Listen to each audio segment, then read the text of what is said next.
and I'll be waiting to catch you when you fall, to see you through it all. Don't turn your face away from me, 'cause I'll be waiting all through eternity. I'll be there patiently. Don't take your love away from me. When you are weary, here's what I'll do. When you can't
Can't hear you.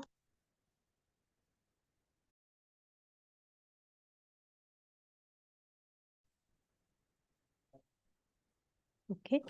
Can't hear you. Okay. Yeah, I was just inviting everyone for Saturday's program because we have squeezed it in. The opportunity opened up. Sister Kamla is around. She's in this area and she would be happy to do that program with us. She's based in Peace Village. And they actually did that program in Peace Village in January and was very successful. So I thought, you know, nowadays everyone is so much on Zoom and connected with computer screen, phone screen, communicating through these devices. So it might be actually enjoyable to meet people and have meaningful conversations. Yeah? Okay. So good evening. Welcome. Very warm welcome to the Meditation Center. And tonight's topic is contentment. Actually, before I continue, is anyone here for the first time? All three of you. Okay. Welcome. Hi. Okay, very nice. So this evening we will spend some time together for 1 hour until 7:30 to explore a little bit that topic of contentment. It seems there's some interest in learning about it. Is that correct? Or are you joining out of routine? Which is fine too, but I'm wondering how much the topic is actually pulling some of you to be part of this evening.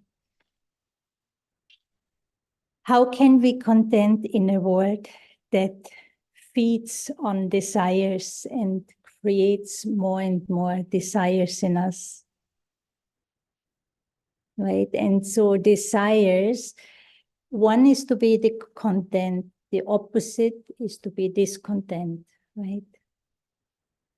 And to be discontent, is this something we experience from time to time? Yeah. So when there is a lack of contentment, there is something else that is very powerful and does not necessarily let us experience peace, being peaceful, being happy, being content and satisfied. And that something is called desire. So I thought this evening we will look a little bit also into the nature of desires, where they are coming from, why they are so harmful actually. Desires actually harmful. And then, of course, we will also look at some thoughts, ideas of how we can increase the experience of inner contentment.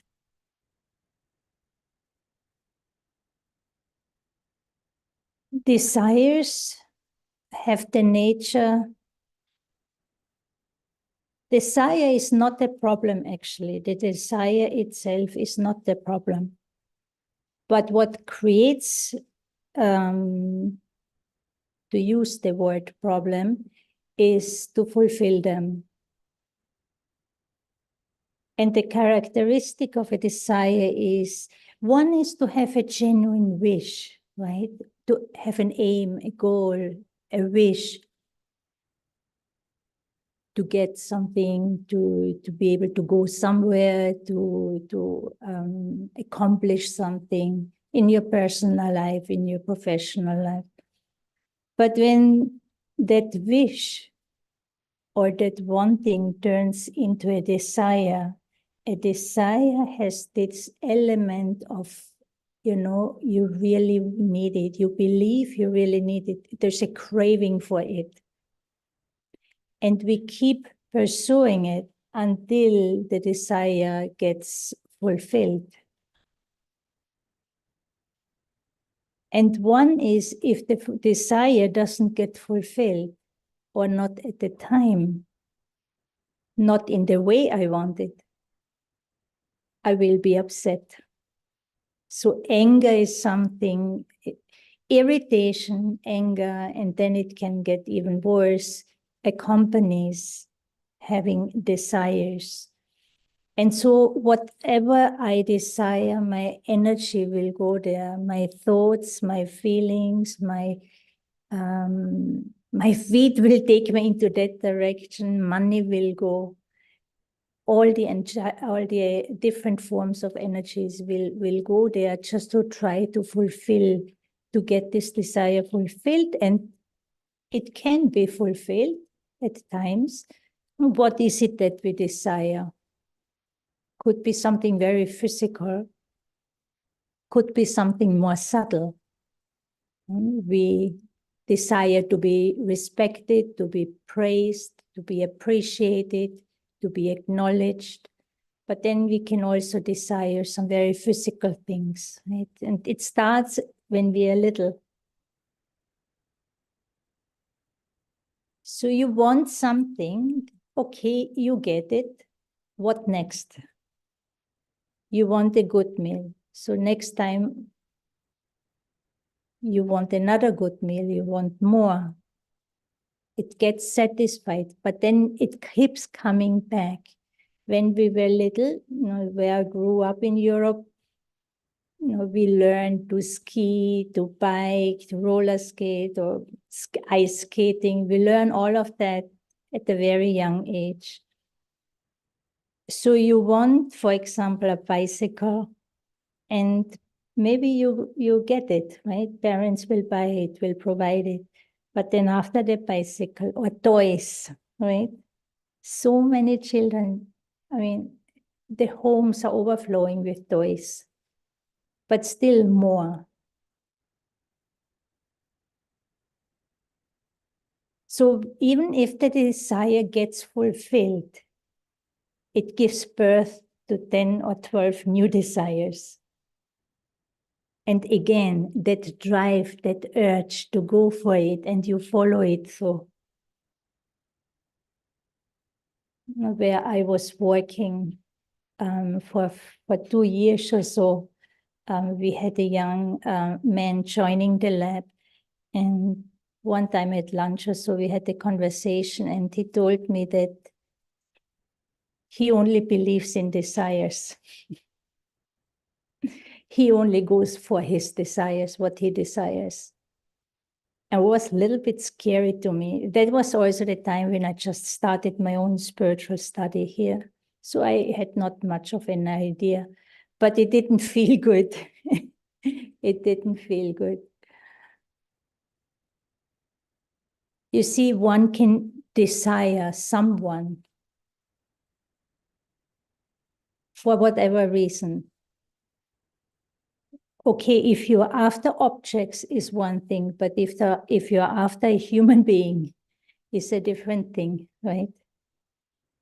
And so if there's no consent, if the other person is not interested for whatever reason, but you have that desire, you will, we can even harass people, not leaving them alone, not willing to accept that it's not the right time, it's not the right person, whatever.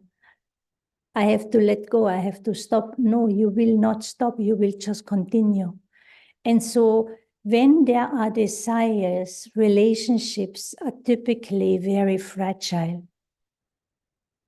because you always want something from the other person. You're never content, whether relationships at work, at home. there's a lot of complaining and blaming, right?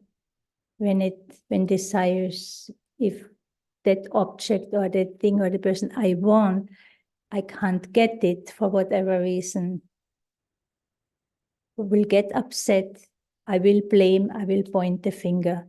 So the nature of desires is such that you really can't fulfill them, satisfy them. And that is the actual problem. That hunger is always there. And so there is no inner experience of peace or genuine feeling happy.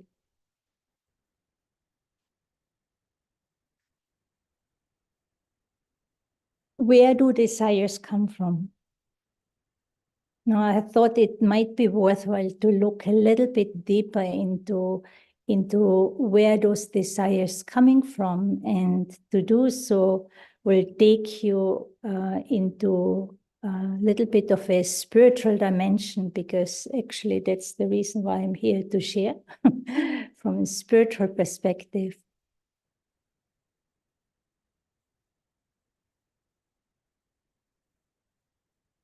You know, when everything is okay, if we have what we need, if there's contentment, there's also an inner satisfaction. And that has many, many benefits. We'll talk about that more. But someone who is content in a true way,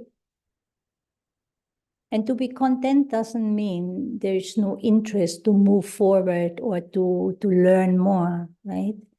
And to be content doesn't mean we are passive. But the way you go about things in your life will be very respectful, will be very genuine, considerate. And typically, such a person also has a good sense of self. That person knows about, has a connection with their inner life. From the spiritual perspective, when we take it a little bit deeper,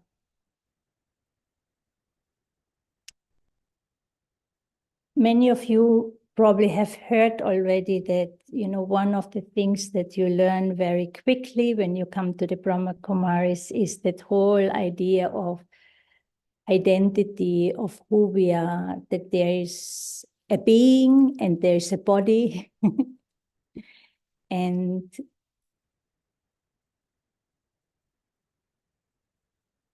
the identity, the I, the self, is more connected to that conscious living being, that spiritual being.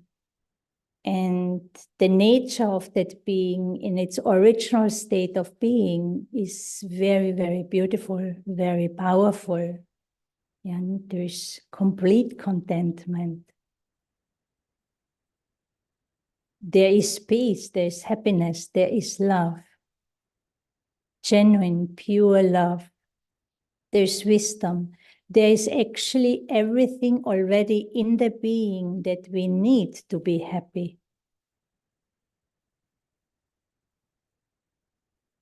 But if I don't know that, if I don't know that I actually have already what I need, and here we are, I think I went a little bit fast.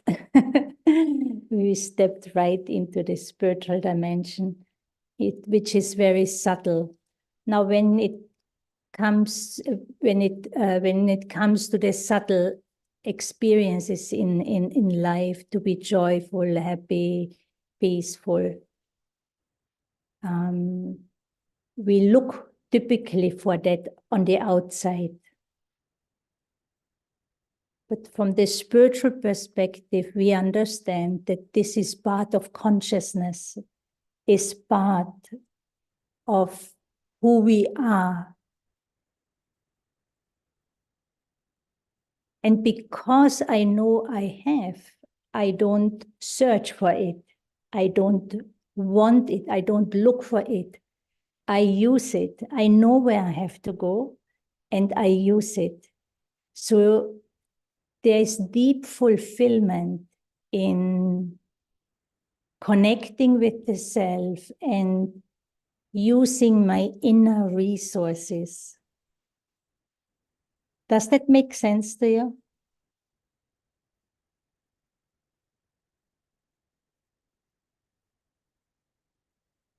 Now, an average ordinary person from the street doesn't know that, right? I didn't know before I came here and started this study. Average person believes, well, it depends a little bit on upbringing, all of that. Some people do have very good habits, but in one or another way, we are all looking for something, for someone to feel in a certain way, to feel safe, to feel happy, to feel comforted, to feel loved.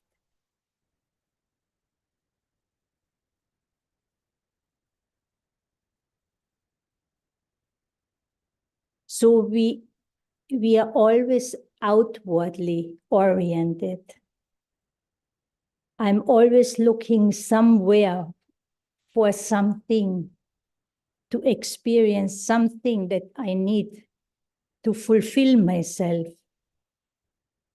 to fill myself, so that I can be happy. And whenever we want something,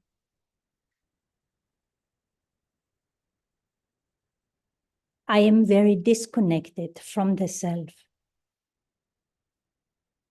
If we are spiritual beings, then,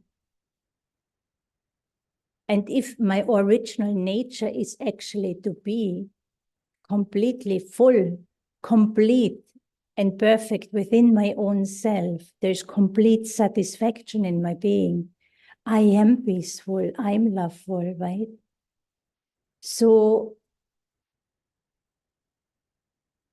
there's nothing that I need, but when I forget that, if I don't know about it, I will identify myself with something or someone that I am not. So how does it work? Typically, you know, when on a good day, you feel fine, everything is going well. If you're genuinely okay, we appreciate, right? We appreciate people, we appreciate things. You may acknowledge, you may say or have the thought, oh, nice, nice,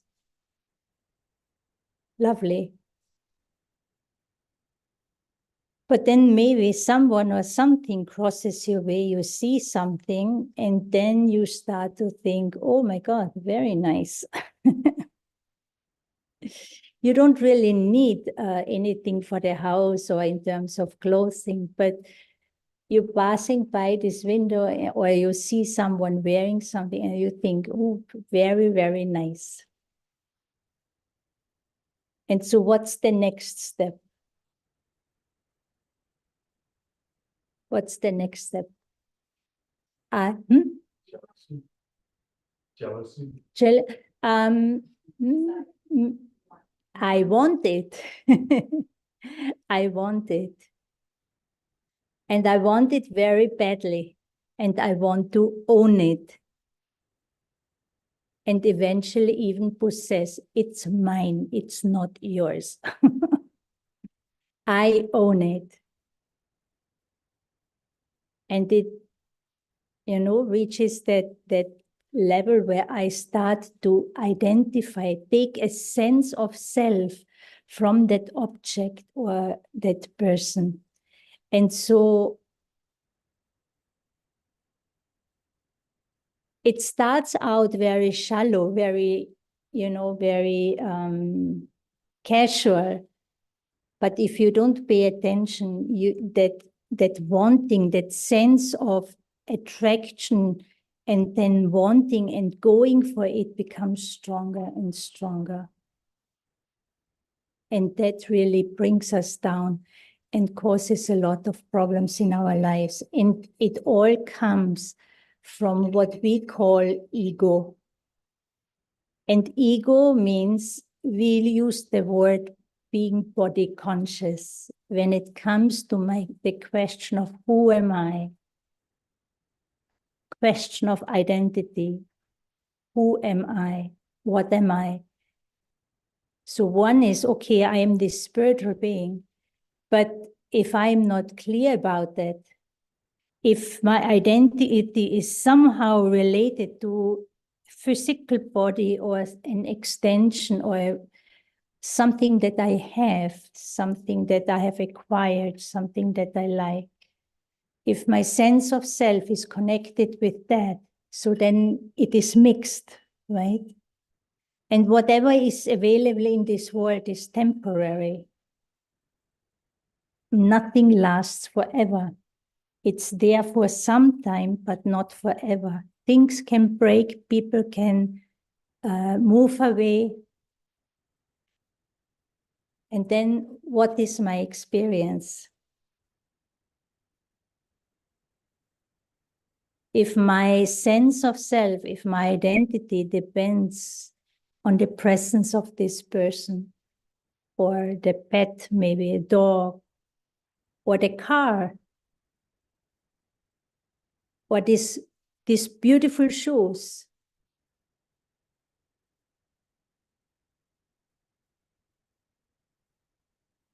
so the ego gives birth to either a sense of feeling better, feeling more, or feeling less.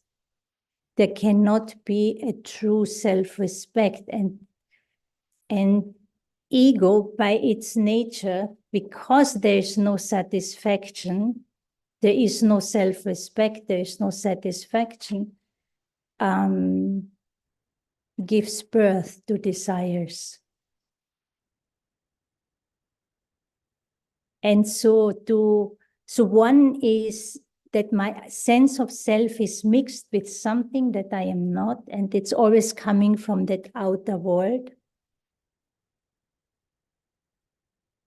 And so I also have to protect.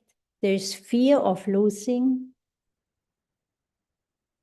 If, we have our own opinions, everyone has their own opinions, and if I'm not really grounded within my own self, I can easily feel threatened by someone challenges maybe my opinion or what I believe or what I say. So the ego will always defend. And so there's desires that coming from a lack of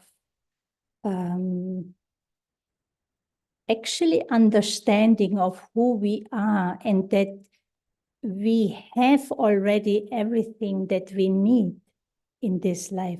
Maybe not physically and even spiritually, but I know it is there. And unless I know, I cannot start using it. And so that's where then, when it comes to that question, how can we create a sense of contentment in our lives, is I will have to turn within.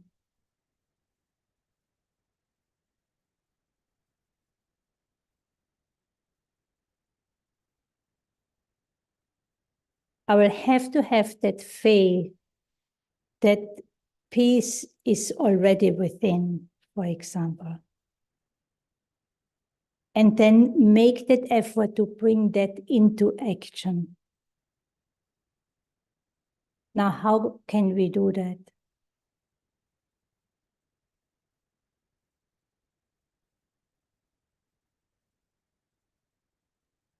You may not be very rich physically, maybe you are. But whatever we have in our lives, right? Whether in terms of whatever resources, people, whatever I have, however or wherever I've reached in life, who is around me or who not, can I be okay with what is, with what I have? Can I appreciate what I have or who is in my life? Maybe there's even a person in my life that's very challenging for me. There's easily problem in that relationship. But maybe even that person, there's some benefit for that person to be in my life because it gives me the opportunity to learn something. Right?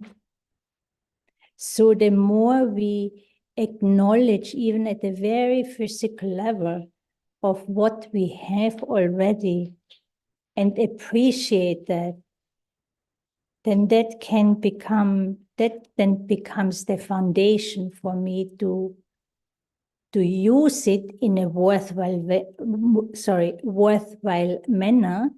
And then from there, I can gradually move forward. And if I have an aim, want to achieve something, you can build on it. But it doesn't need to be driven by desires.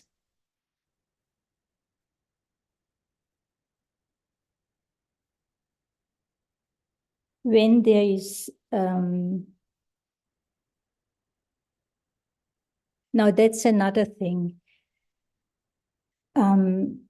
When there is a lack of sense and we are very outwardly oriented all the time, there is always someone who will have more or better, different things, maybe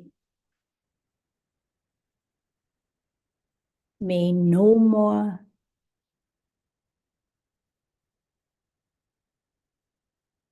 And we easily also want what others have attained, what others have achieved, or the neighbor has a beautiful garden with all these beautiful flowers, right?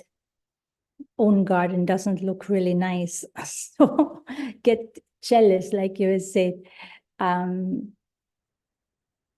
You also want to have a garden like your neighbor has, but you never paid attention and you never cared for all the hours the neighbor spent in the garden, cleaning up, looking after the flowers, making sure everything is fine so that they can grow this and that. So sometimes it's also so that we want things that others have or have achieved or attained or what they can do without acknowledging, without even thinking of the effort they have put in order to reach there, right? So this desire, I also want this. But did I make any effort? So that's the whole thing. The practicality of spirituality is such that in spirituality, everything, all the information, the wisdom is pointing inward, it's going to go within and to explore the self and use what I have, learning to focus, to see the self and relate to what I have and what is around me in a very beneficial, in a positive way, where there is respect, there's appreciation. Versus being driven by a neediness. I need this, I want that. but maybe I want so many things, but I never really enjoy what I have. Is also possible. So many times it's actually just a matter of becoming aware.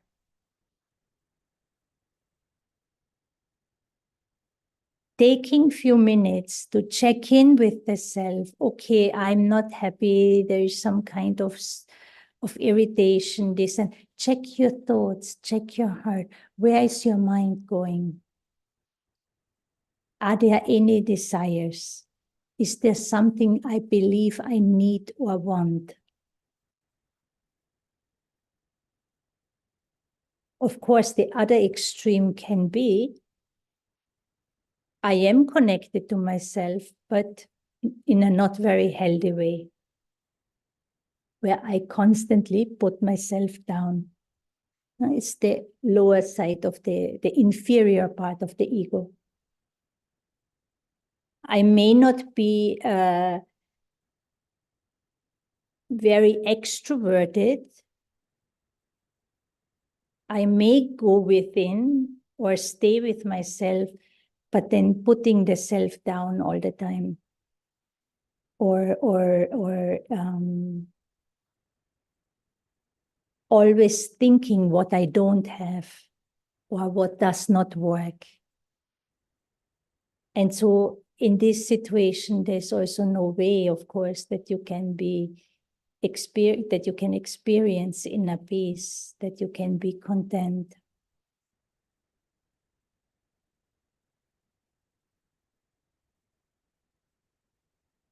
So the whole practice to coming back to the self, to have my mind look at its own self, asking the self, what is it that I have? Use that in a worthwhile way. Appreciate what you have.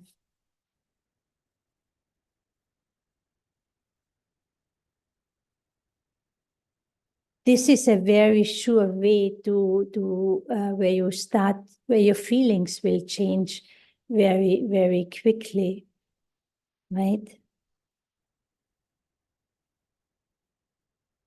Now, of course, desires, for example, because they are always, you always want something for yourself, they're very selfish. So there's only interest to fulfill my own selfish needs. There's not much care or consideration for others.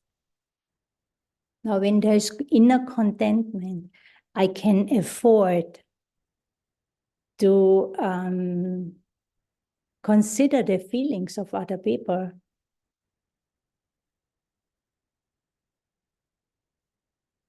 When we are genuinely content, I will use my subtle and physical abilities in such a way to create. I will put in the effort. I will take the steps that are needed to take in order to achieve something, for example, right? So there will also be inner stability. When you're always externally oriented, you're disconnected, there is a complete lack of inner stability. We are very vulnerable then to comments from other people, what I think someone else thinks about me, or someone makes a comment. If things don't work out very well, then, I become very vulnerable towards feeling I have failed, or even worse, I am a failure. This kind of thoughts emerge then. On the other hand, when there is that sense of contentment, when there is stability within, when I know myself, there's a positive outlook. And then when things don't work out the way I want, or the way I thought or had planned, it's not a big deal. It doesn't mean I have failed. Okay, this direction didn't work out. So let me think and let's try a different way. That's how we learn, right?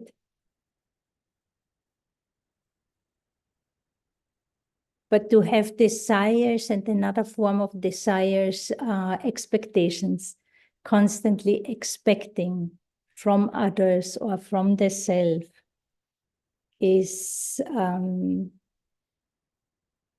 setting the self up for great disappointments. Expectations might get fulfilled, but not necessarily. The same with desires.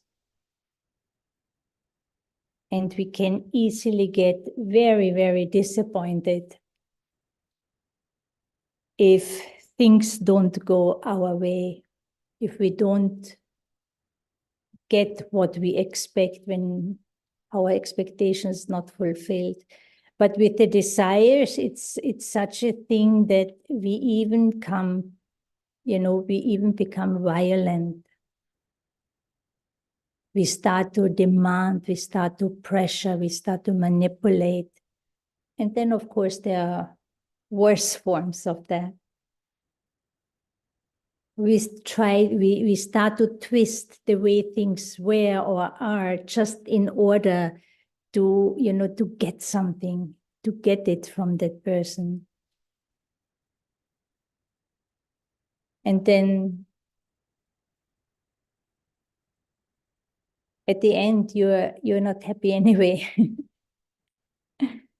Because there's a void, there's an emptiness within. I'm totally disconnected from myself. So, yes.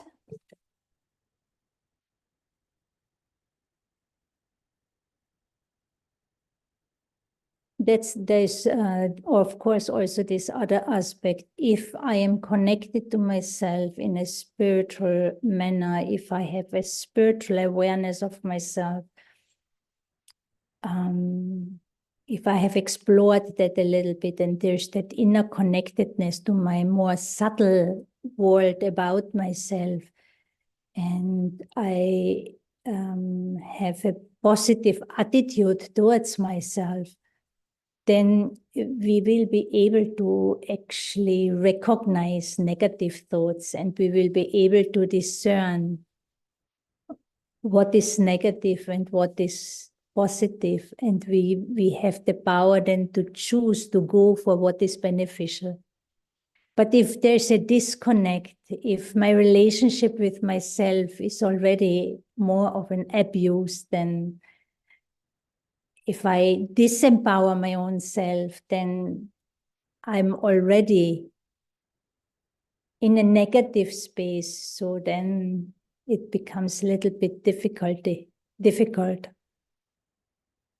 And when I'm extroverted, when I'm constantly outwardly oriented, also, it's not so easy to discern, to recognize what is truly negative and what is positive, because things can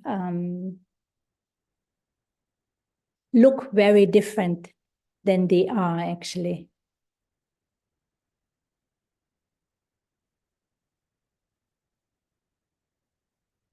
So I can get trapped in illusions, in false promises. And that's why it's good to know about these things and learn to understand how I can protect myself in this world, because otherwise we become the victims of media and the whole advertisement industry and all of that. And no one really teaches us of how to think and how to relate to the self, No one really is interested to.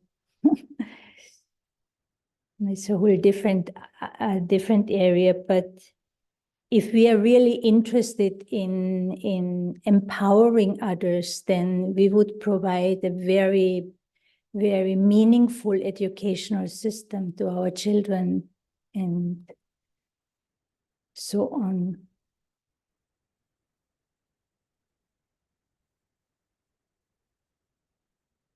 Okay, so I will stop here and see if anyone has any comments or anything you want to share. What did you say about how we relate to ourselves? 1 second. Can you give him the microphone? So that everyone on Zoom also can hear you. Yeah, you just said something of we're not taught how we relate to ourselves. How we relate to ourselves. how we relate to this. Yeah, we're not taught anything like that in this country. Can you just say a little more? In general, maybe, yeah. It has a lot to do with our upbringing, of course. As children, the early years are very important. We learn based on what is reflected back to us. And if my parents are stressed, if my parents, the victims of the traumas they have experienced, if they went through hardship, then naturally you cannot attend a child in the most appropriate and beneficial way. So there will be a lack.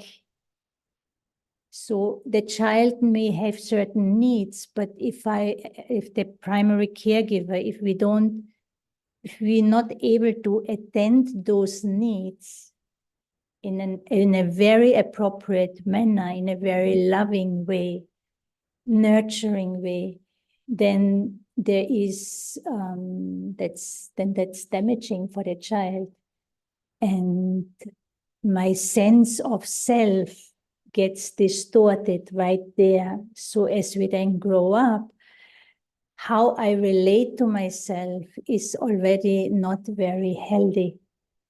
Because especially when things happen in childhood, then a child cannot afford to feel the pain. So you suppress it and you put the blame on yourself. And so this has a lot of consequences. Or if there is negligence, there must, of course, very, very harmful when there are any kind of traumas. But part of trauma is also if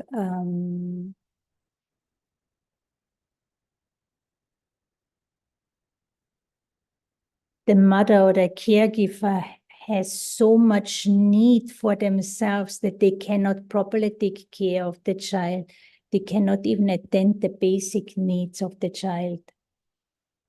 And that has detrimental consequences. But all of us, we live in a world that is not perfect. So we all throughout had our own experiences. But what all those experiences as we grow up have in common, that they will distort, they have an impact of how we relate, how we see, how we feel about the self.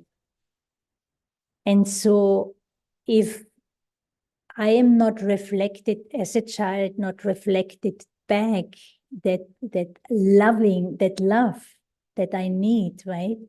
To develop, to bring out, emerge my own love. So then that love will not really emerge. And if there is no love, there will be fear. I'm closed, I'm disconnected from myself, I'm not flourishing, I'm not growing, or not like a flower, it grows and opens up. But and we do so when there is love, when there's an environment of love, but otherwise we contract, we hold back, we are scared. And then of course and so many things that we get influenced by as we grow up.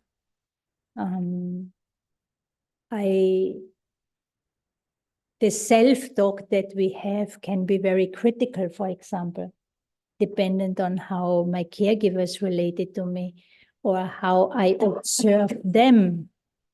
So we start to adopt, we start to mimic all of that. And so if my self-talk, if how I relate to myself is not very, very healthy, then I also don't have a natural sense of, what is really good for me.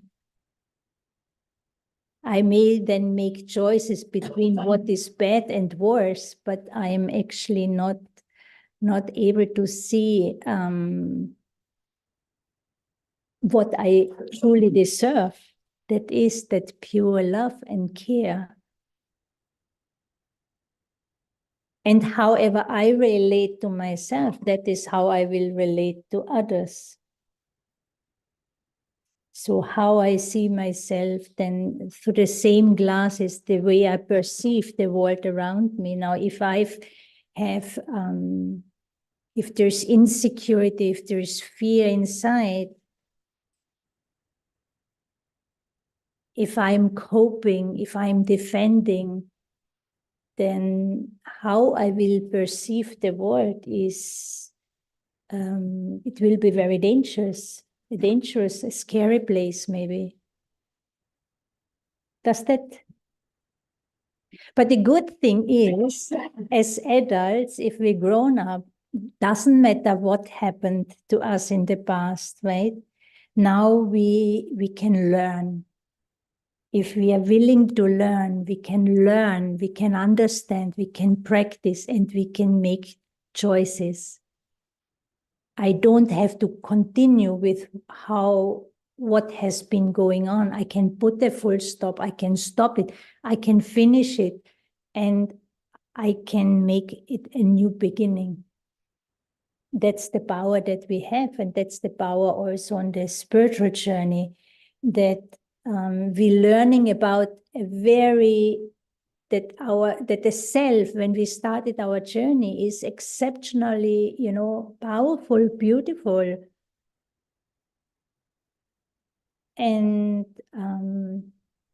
if I take up the challenge and accept that, then anything that takes me away from my original state of being is not healthy. No, I will recognize it, and I have a choice. And I think this is something that the divine is, I wouldn't say a gift, but is something that the divine supports and encourages us probably to do, to live up to a very high vision of the self, like how God sees us. And then do I have the courage to adopt that for myself instead of giving so much value of what someone thinks about me, the comments they make. If I'm open to praise, if I accept that, I will also accept defamation, and it will not feel good. But why do I need the praise? I can judge myself, and let me be honest with myself, and use the power to judge and the power to choose, and allow myself to learn. That means you experiment, you try, if it doesn't work out, you change your direction. It's not a big deal, and doesn't mean you have failed. But I think, so along with that, what is very, what also reflects, supposed to do a meditation actually, what also reflects that I have a very healthy relationship with myself is that,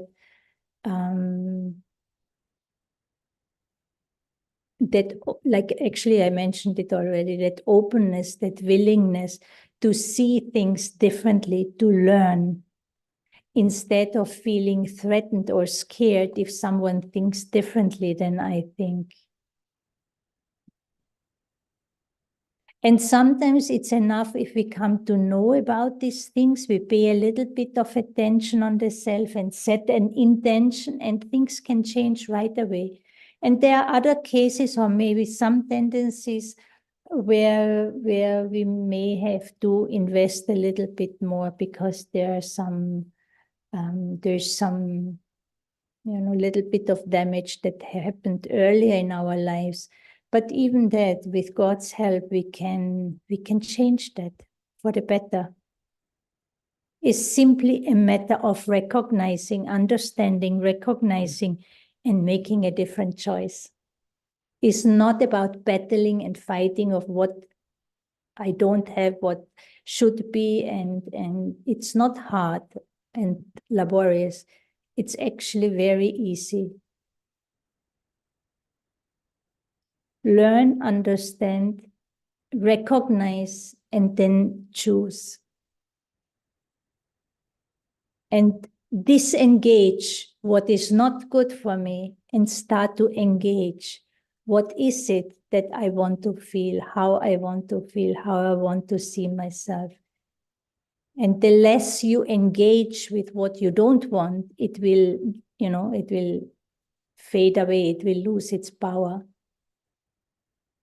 But the more I engage with what I don't want, it will become bigger and bigger and bigger, overpower us.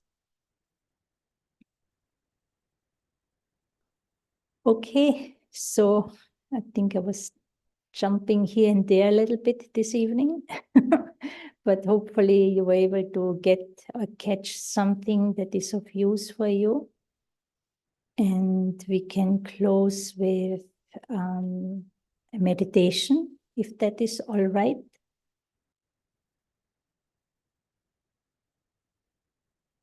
And so let's sit relaxed, give the body, the muscles in the body permission to relax.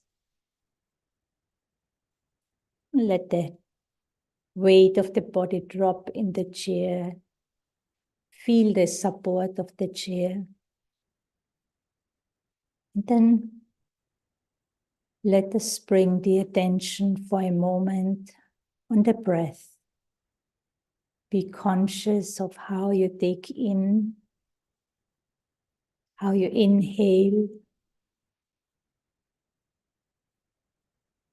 and then I let go, I exhale.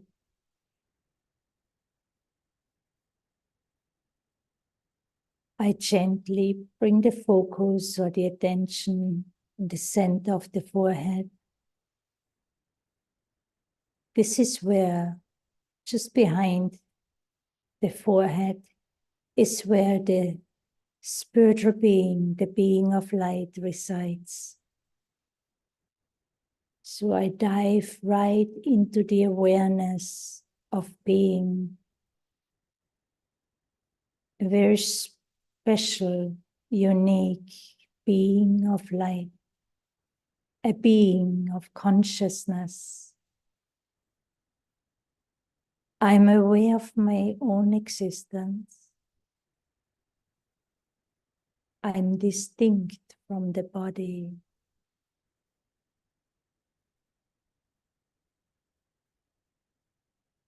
I'm invisible to the physical eyes, but I can understand myself and I can experience myself. So we are diving deep into the subtle world of consciousness. And as I can dive into the ocean, deep into the waters of the ocean, I dive deep into my being. On the surface, there might be many thoughts, questions. The mind might be active. But let us dive through the turbulence of the conscious mind and go deeper within, like I dive deep into the ocean, where the water becomes stiller and stiller. full. I leave behind unnecessary wasteful thinking. The mind becomes quiet. Thoughts slow down. I'm connected with my inner self. I'm connected with my innate goodness. I am a conscious being of light. I'm also peaceful. I'm a pure, peaceful, loveful, happy, wise and powerful being. In my original state of being, there's just light and might. Peace is my natural nature. I feel light, and my light is also very bright.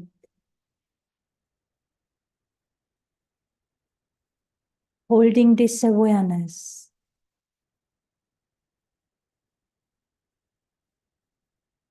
I understand that I am in this body, but in the awareness of my original self, I'm completely content. I'm satisfied. I'm complete within my own self.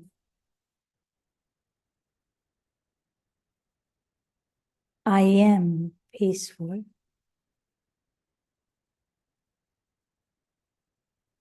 I have the ability to think. I have the ability to discern, to make choices, but I do so peacefully.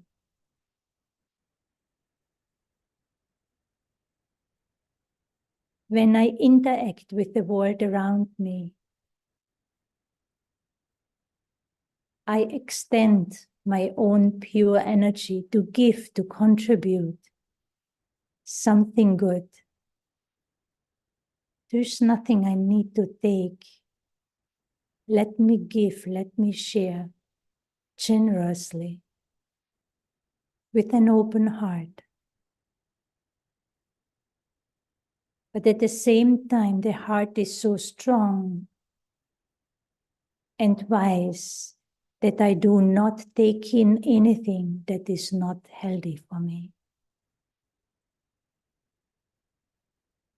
Everyone has the permission to do what they want to do, but it becomes my own responsibility to the thoughts that I have and the feelings I create. What I experience in life depends on my choices, the thoughts I have, and the feelings that are then created. So to maintain inner contentment, let me always be connected with what is good. Let me see the gifts, the specialties. Let me see something that is good in everyone. And also, very importantly, let me also see and stay connected constantly with my own inner greatness.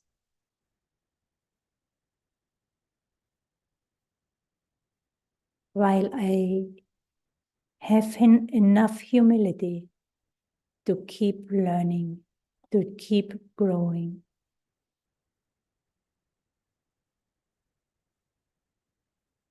Om Shanti.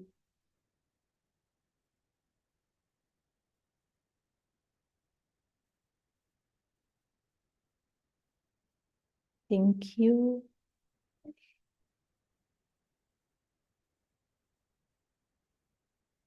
Have a good evening.